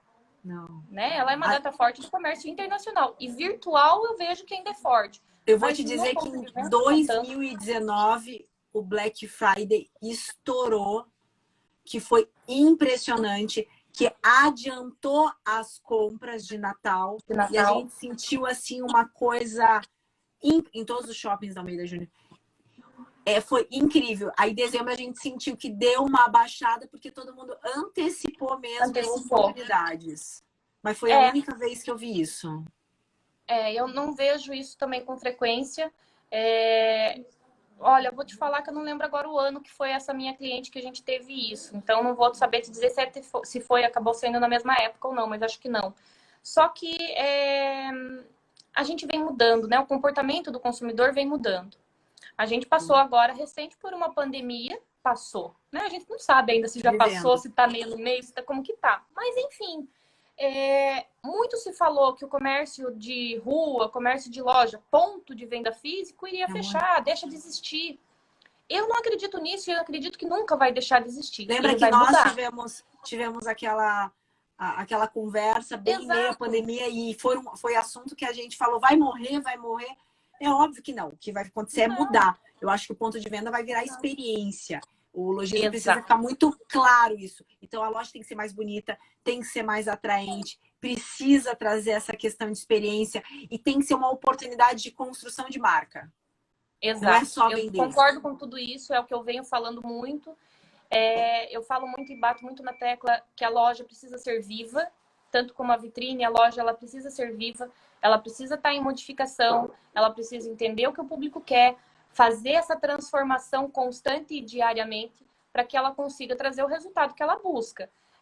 Hoje em dia, até tem uma pesquisa, eu até peguei aqui para a gente ter na nossa conversa, e o que eu tinha visto, que eu já tinha visto isso, mas eu sou ruim de lembrar de números, então até anotei aqui para não esquecer. 61% das pessoas entrevistadas numa pesquisa do Sebrae falam que preferem comprar no ponto físico por conta da experiência. Mas eles estão dispostos a entender o que vai trazer de benefício, qual é a experiência que esse ponto de venda vai proporcionar. Não é só simplesmente chegar e comprar, né? Hoje, uma vitrine, ela atrai 70% das vendas acontecidas ali no ponto de venda são por conta da vitrine, 70% é da vitrine. E são 8 segundos. 8 segundos que você tem para impressionar com a tua vitrine. Então não dá para você bobear, não dá para você colocar qualquer coisa na tua vitrine, não dá para errar numa vitrine. Porque quando eu erro, eu estou perdendo esses 8 segundos de visualização e eu não estou trazendo venda para minha loja. Então, a vitrine realmente ela é muito importante para esse resultado geral da loja. Se eu não tiver uma vitrine que consiga fazer essa conversa, que transforme aquele indivíduo passando em frente, transformar ele em consumidor, não tem sentido eu ter vitrine, né? Então, eu vejo muito disso. Você sabe que... Pode falar, depois eu... Não, pode falar, pode terminar. Eu, né, falo sempre, assim, que eu comentei ali com você, mandei para você ali, né? Tipo, já trabalhei, eu fiz hoje a conta de quantas lojas eu já prestei consultoria. E quando eu cheguei nesse número, que foi ali de mais ou menos 180 lojas, até eu fiquei impressionada. E aí eu falei, gente do céu, deu para aprender muito também nesse caminho. Deu para entender muito de varejo, deu para entender muito de loja. E eu consigo ver hoje que quando eu entro numa loja, e a maioria das pessoas que trabalham com visual merchandising, a gente está ali para transformar o ponto de venda. E mais do que transformar, até por eu comentei com você, né? Então, venho dessa formação de marketing e tal. Eu sou muito focada no que vai vender, como vender. E tudo isso foi trazendo muito. Esses 180 lojas aí me deram experiência para hoje eu ter uma assertividade muito maior no meu trabalho. Quando eu chego na loja, eu já sei muito tá treinada, deles, teu olho é clínico, sem me contarem, né? Por quê? Porque eu já sei, essa loja está posicionada assim, essa loja tem mais ou menos esse público, vamos fazer mais ou menos isso, e vai transformando e vai mudando. E realmente essa transformação é o que eu trago para os meus clientes, mais do que, vai vender mais. Eu não fico focada nisso. É o transformar, né? Porque quando você transforma, aí você consegue ir conquistando esses resultados que intrinsecamente está ali na venda também, de fato. Vou te fazer, a gente já passou o tempo, mas eu adoro falar, né? A gente adora falar. Mas eu tenho 3 últimas perguntas para te fazer, que também não estavam no escopo, mas aí eu vou estar anotando, né? Vai vindo as dúvidas, a gente tem que aproveitar, né? Vamos lá. Uma delas, uma vez, eu sei que iluminação faz toda a diferença. E muito. Só que teve uma vez que um dos meus superintendentes me falou uma coisa e eu quero saber se isso é verdade ou não. Ele sempre andava comigo pelo shopping e assim, uma loja no lado da outra pregada, né? Que é bom, que é ruim. Só que você tá olhando, a gente eu também sempre acreditei que a loja tem que estar muito mais claro que o mall, né? Para chamar atenção. Então ele chegou assim, quando a gente estava andando, quando a gente estava mais ou menos, vamos dizer assim, em 45 graus da vitrine, da próxima vitrine, bem 45 graus mesmo, mas só que próximo, não tão distante, ele falava assim, você tá conseguindo enxergar a vitrine? E aí a gente continuava andando, porque tem que continuar andando, rapidamente a gente tá em 90 graus e a gente já passou. Ele falava que se você não consegue enxergar quando você tá em 45, 50 graus a vitrine, que o reflexo dá o contrário, você acha que a loja teoricamente estaria fechada, você não se interessa pela vitrine. Ele falava que era isso. Isso é verdade? Assim, no caso, você está passando, então você está passando na rua, está passando de carro, você está passando a pé, ou você está dentro de um shopping, no mall, que não é teu objetivo aquela loja, não é destino seu, você está passando só. Para a vitrine te interessar, essa questão de posição de estar extremamente clara, para chamar atenção tanto quanto. É verdade isso? É verdade. É verdade. O que que acontece? Se você pegar, a mesmo exercício que você fez, mas você imagina várias lojas realmente perfiladas, uma ao lado da outra. Se uma delas está com a luz apagada, provavelmente até o teu olhar vai chamar para a luz, para quem está com a luz apagada, tá? Pode ser que chame. Por quê? Porque é algo diferente do todo. Mas o que vai acontecer? O que vai acontecer? Se o teu cérebro falar, opa, tem uma coisa errada, tá apagada, e você olhar, você só olhou e percebeu que tá apagada. Isso. Ponto, acaba aí. Acaba aí. Você não vai além. Ai, tá apagada, mas olha esse produto. Você para de olhar. Quando você tem uma loja e mesmo assim todo mundo com a luz acesa, tal, e você olha, você vê a loja, você vê o produto. Como é então que eu vou me diferenciar? Então, sendo já que eu tô num espaço que é tudo perfiladinho, loja, lado da loja. Eu posso mudar a temperatura da minha iluminação para eu me diferenciar do meu concorrente que tá ali, porta do lado. Então, eu vou mudar a temperatura da minha iluminação, vou mudar a forma de colocar a luz. Porque aqui, eu tô agora aqui com vocês, eu tenho uma luz aqui em frente, certo? Se eu mudo a posição da luz, a maneira com que vocês me enxergam é completamente diferente. Aqui eu já fico completamente macabra. Mas é a maneira de colocar a luz. A mesma coisa acontece na vitrine. Se eu coloco uma luz desse jeito, pronto, desvalorizo o produto. Se eu coloco uma luz de uma maneira que valorize o meu produto de frente, enfim, tudo isso faz a diferença. Então, a iluminação é, de fato, um dos pilares mais importantes numa vitrine. Até tem uma amiga que eu vi que hoje ela colocou, ela é uma VM também, colocou uma pergunta para os lojistas. Por que cargas d'água vocês não acendem a luz durante o dia? Né? E essa é uma pergunta que a gente sempre faz. Por quê? Porque é que nem a história do ar-condicionado. Elevado. É que nem ar-condicionado, eles acham... Nem... Sabe, o ar-condicionado eles acham também que vai economizar. Uma pergunta Meu Deus, é uma economia burra. É uma economia burra. Porque você perde o teu consumidor que às vezes está entrando na loja porque vai ficar mais... Ai, tem ar... Pronto, permanece por muito mais tempo. O que eu quero dentro da minha loja? Permanência. Assim como no shopping. Eu tenho que aumentar o tempo de permanência do meu consumidor dentro da loja. E eu só consigo isso se eu tiver um ar-condicionado adequado, uma iluminação adequada. Não adianta também eu ter uma vitrine que esteja com a iluminação adequada e chegar lá aquela loja toda branca, assim, que parece um açougue. Né? Não dá, não dá. Então, a iluminação, ele é, assim, fundamental para fazer com que você destaque qualquer produto. E no provador a iluminação também, é o responsável por brilhar. Gente, o provador, o que mais a gente pega, assim, é trágico, muitas vezes, o provador. Porque, além da questão de iluminação, que você pode achatar uma pessoa, que você pode desvalorizar completamente a silhueta da pessoa com uma iluminação mal colocada, ainda eu vejo assim que tem muita loja que coloca, que consegue, faz o grau no espelho. Você já ouviu falar disso? Você dá um grau no espelho e agora, ó, eu nem sei se é pra cá ou se é pra cá, enfim, mas que você alonga a silhueta, é isso, né? Uhum. E aí você alonga a silhueta da pessoa e a pessoa tem a se vê de cima, mais magra, né? Isso. E a pessoa fala, nossa, essa roupa me emagreceu. Isso. E aí, pronto, vou comprar. Chega em casa, eu detesto a roupa, nunca mais eu uso, porque aquela roupa me achata, porque a percepção que eu tinha é que ela me alongava. E aí eu tenho uma outra percepção olhando no meu espelho de casa. Isso é um tiro no pé, porque a pessoa vai falar assim, eu não compro mais na loja. O produto que eles têm lá, eu não sei o que acontece. É muito bonito dentro da loja. Sai da loja, fica estranho. Eu não quero que a pessoa compre uma única vez na vida. Eu quero que ela seja recorrente, né? Isso é o que faz eu faturar mais. É a recorrência, é ter um público. Então, são estratégias, às vezes, que as pessoas usam errado, assim, e não sabem o quanto que podem prejudicar, né? E a iluminação, gente, é fundamental. Três, agora duas. O que você acha agora? E aí eu vou te dizer depois por quê. Essa pergunta sempre tem um porquê, por causa do que eu já vivi, né? Loja sem vitrine. Aí eu vou te dar uma... Assim, vou falar o que eu particularmente entendo, tá? Não gosto de loja sem vitrine.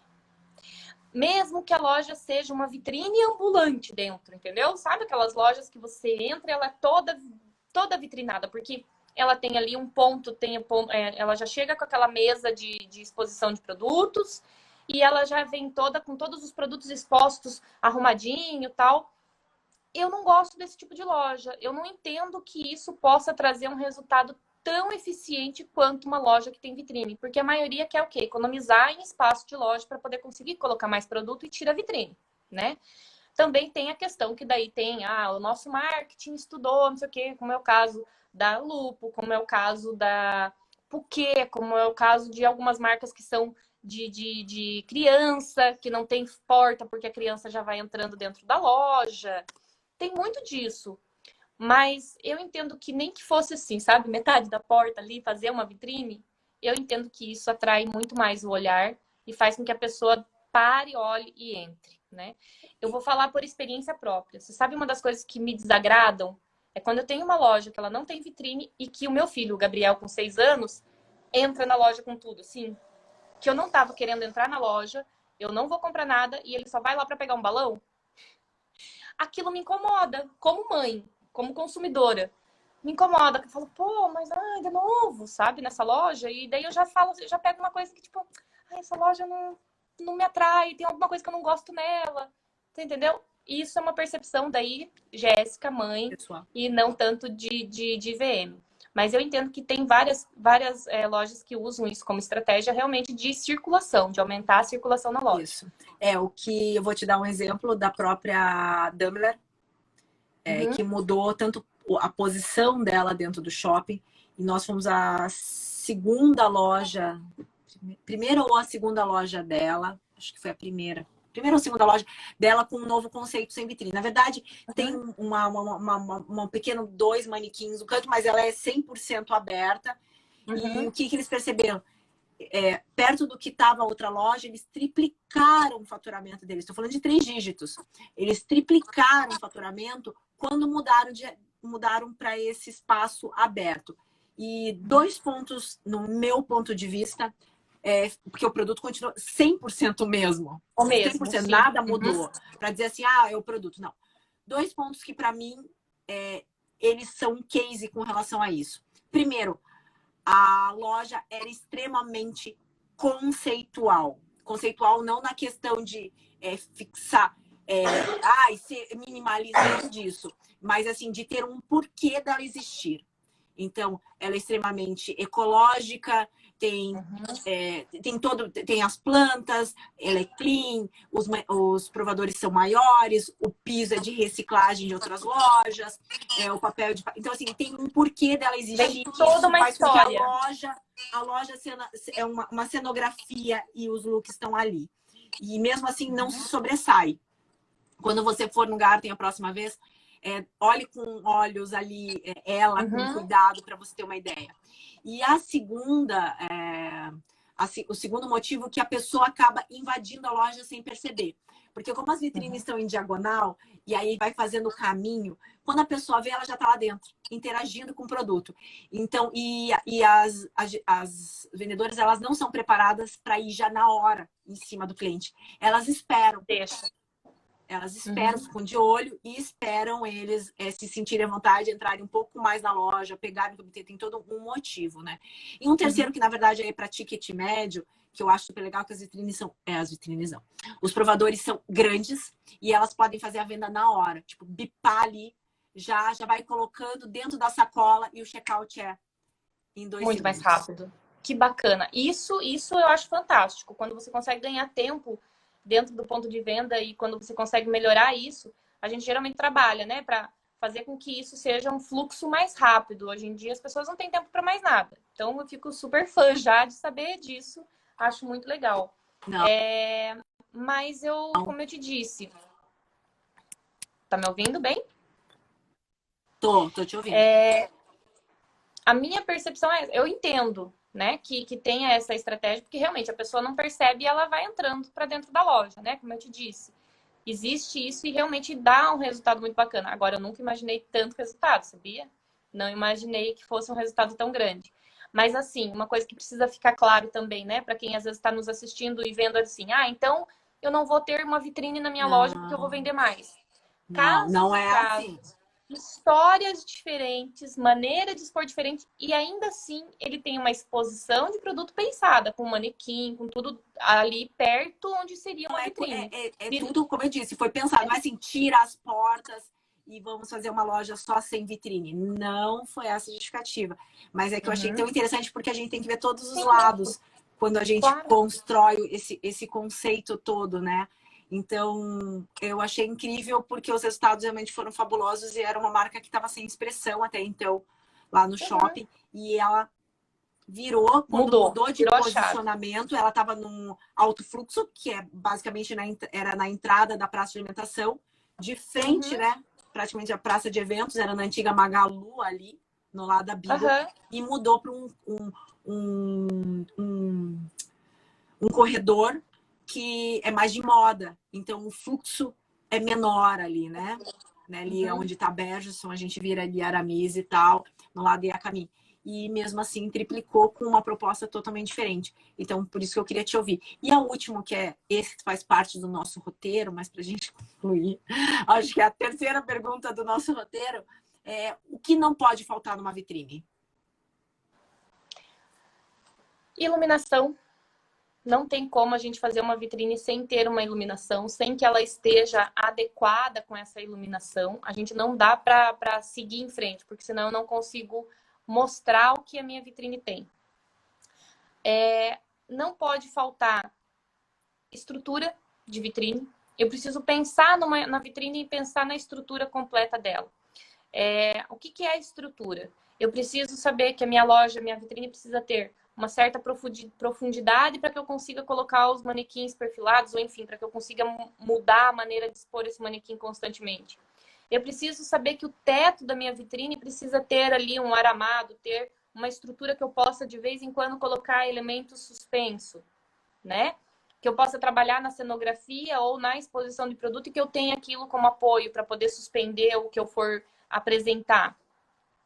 Essa estrutura de vitrine, então, que vem a iluminação, o piso, os materiais que eu vou usar e quais são não é ferramenta, o equipamento que eu vou usar para colocar na vitrine, tudo isso está dentro de estrutura. Então, a estrutura é o primeiro pilar que não pode faltar para uma vitrine ter realmente sucesso e ser vendedora. O segundo pilar, que é a comunicação. Qual é a comunicação que eu vou ter com o meu público? Qual é a forma de falar com o público? Eu preciso entender isso antes de chegar para fazer a vitrine, né? Eu preciso entender o que é o meu público, qual é a comunicação que eu vou ter. Vai ser Dia dos Pais. Qual é a maneira? Eu quero apresentar os 3 perfis de pais do que eu tenho de produto na loja para vender. Então tá. Então, entender qual é a história que você vai contar. Então, essa comunicação é o segundo pilar fundamental. E o terceiro pilar, que é a apresentação. Como é que eu vou apresentar esse produto? Eu posso ter uma ótima estrutura e eu posso pensar realmente numa campanha muito bacana que vai gerar resultado e tal, mas se a hora que eu vou expor esse produto eu não tiver técnica, não tiver atenção com detalhe, porque até você falou, as áreas ficavam tempo passando, arrumando o detalhe do detalhe, que não pode, tem que estar dobrada a manga. É exatamente isso. Não adianta de nada eu ter um baita de um produto se a maneira com que eu exponho não está condizente com esse produto. Colocar muitas vezes, e olha, eu vejo isso assim com muita frequência em lojas grandes, muitas vezes, lojas renomadas, que tem lá um manequim masculino que coloca a camisa e aquela camisa tá esticada, quase o botão tá esgaçado. O botão estoura, né? Não dá, não cabe no meu manequim, não cabe. Vamos pegar outra, ajusta, assenta, porque senão o que vai acontecer? A pessoa vai olhar aquilo, aquele produto já não está bem exposto no manequim, a gente tem uma percepção de que então não vai também ficar bom em mim. E eu não vou comprar. Tá meio grande, meio sobrando, não sei o quê.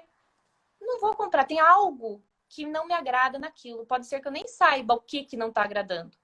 Mas eu entendo que tem alguma coisa errada ali que não me traz atração nenhuma.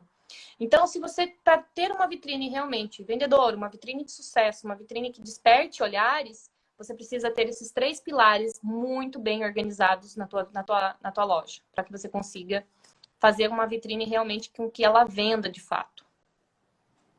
Olha, eu tinha um monte de pergunta para te fazer. Um monte. Eu vou tirar só mais uma, mas assim você pode ser mais rápida. Tá bom. Manequim, cor de manequim. Gente, procure os mais clássicos. Não fica inventando moda. Não coloca manequim prata, manequim dourado, manequim preto. Tá na dúvida? Coloca o tom nude, sabe? Usa manequim com tom nude, porque vai dar certo com todo o teu, tipo, produto que você trabalhasse. Seja de fitness. Ah, eu só posso manequim preto para fitness. Eu não sei quem inventou essa história. Não é Com real. cabeça ou sem cabeça? Aí vai muito do perfil da loja e do perfil do público, tá? Eu entendo que dá para você trabalhar tanto um quanto o outro. O ideal hoje ainda é trabalhar com cabeça, porque o que acontece? Você consegue representar muito mais a forma humana. O manequim serve para isso, representar a forma humana ali, de forma de uso daquele produto. Tanto que em São Paulo, a gente tem inúmeras maquiadoras. A Yolanda é uma maquiadora assim conhecidíssima em São Paulo, que ela só vai fazer maquiagem em manequim. Aqui na região você nem sabe que existe, não tem um profissional que trabalha exclusivamente para isso. Então, o que acontece? Se não fosse tão, como a gente falou lá, se não fosse tão importante o VM, a Zara não investiria o que investiria. Se não fosse tão importante para São Paulo ter manequins que estejam lá com o rosto e maquiadas, com cabelo, com peruca penteada, bem alinhada, então não seria tão importante também. Já validou isso lá. Então, eu sempre acho que entendo isso, né? Que o manequim, quanto mais se assemelha à nossa reprodução, melhor. E aí, claro, os caras de ovo, né? Que é aquele manequim sem expressão e tal. Se dá para você colocar um cara de ovo, mas com que tenha a expressão do olho e do nariz, pronto, você já consegue fazer com que a pessoa se identifique, né, com aquele manequim. Então, tá na dúvida da cor, põe o nude lá que vai dar certo. Tá, tinha um monte de mais perguntas. A gente vai ter que fazer outra live, porque olha, senão eu vou ficar aqui até amanhã. Jéssica, obrigada mesmo. Você estava na meu wishlist. Fico muito feliz. Aprendi muito com você hoje, porque muitas coisas eu ouvi, mas eu não tenho técnica, né? Que nem você tem esse conhecimento. Então eu sempre ouvia, via, e hoje eu pude tirar a dúvida de muita coisa que eu achava, ou eu sentia, ou que eu via, ou o balão que eu sei que realmente não vende. Entendeu? Que eram coisas assim que eram obscuras, sabe, na vida. Sim. E que a gente só conhecendo, e aí tem uma justificativa por trás de tudo, né? Assim, por que não? Por que sim? Assim por diante. Então, agradecida muito. Para quem tá aqui, gente, quero só lembrar que a próxima semana a live vai ser a terceira live, vai ser com a Cláudia Petri, e nós vamos falar sobre sex shop. O desafio de divulgar um sex shop, de mudar a cultura, de poder se posicionar, de crescer. Ainda mais ela que é uma boutique, não necessariamente um sex shop, é uma boutique aqui de Joinville. E hoje ela tem grandes clientes aqui da cidade. Então, eu acho que vai ser uma oportunidade para todo mundo ouvir um pouco mais também sobre isso. Eu só tô com live fantástica, Legal, assim, só de semana aprendizado. que vem já me tem como público aí.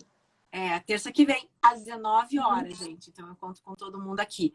Esta daqui, para quem não viu, vai estar salva. E daqui a pouco vai estar no meu YouTube também.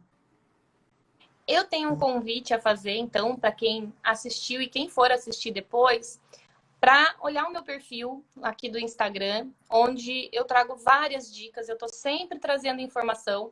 Como eu disse lá no começo, né? A gente vem trabalhando o visual merchandising, não é uma novidade tão recente. Então, a gente vem trabalhando nessa conscientização e realmente de aprendizado, né? Ensinar o que é o visual merchandising e contar um pouco para vocês o que é esse mundo e o que eu faço. Então, eu tenho trazido sempre muitas dicas, muito ensinamento. Essa semana, esse mês todo de agosto, eu tô com um desafio Vitrine Vendedora. Então, semana passada, a gente colocou lá, produto no chão, não, que era uma das coisas que eu pedi para que todo mundo mudasse. E essa semana eu quis lançar aqui, junto com você, Micheline, o segundo desafio. Não lancei ontem, que era segunda-feira, porque eu queria falar aqui com o teu público e para poder lançar esse segundo desafio, porque eu sei que se você fizer isso aí na tua loja, você já vai sentir diferença, como outras pessoas vão passar a olhar para a tua loja, para a tua vitrine.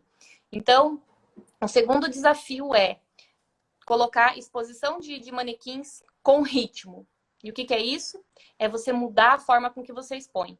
Chega de manequim tudo perfiladinho como aqueles soldadinhos de chumbo, né?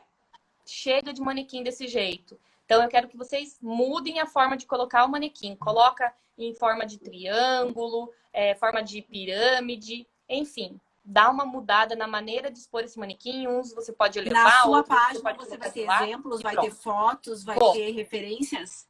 Vou trazer tudo. Amanhã eu vou falar sobre isso e vou trazer um monte de referência, um monte de dicas e como que vocês vão fazer para ter essa exposição com ritmo na vitrine de vocês. Show, show, show. Tá eu bom? vou estar lá para ouvir, porque o do chão eu já sabia que realmente mata qualquer produto. Não Mas dá, né? essa eu quero ver os exemplos, porque a gente aprende a cada dia mais e é extremamente importante a gente estar ciente do que vende. O objetivo nosso é vender, né? Exato, é isso aí. Micheline, muito obrigada pelo convite. Adorei participar aqui, adorei poder falar um pouco bastante, que a gente não para de falar, mas adorei poder participar e pode contar comigo sempre. Estou aqui à tua disposição e à disposição do teu público também. Estou sempre por Muito aqui. obrigada. E qualquer dúvida é só me chamar lá no Insta que eu respondo.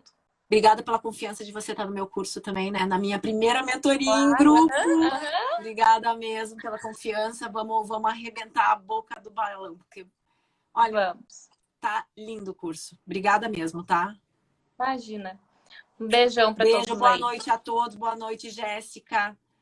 Boa noite e até mais. Tchau.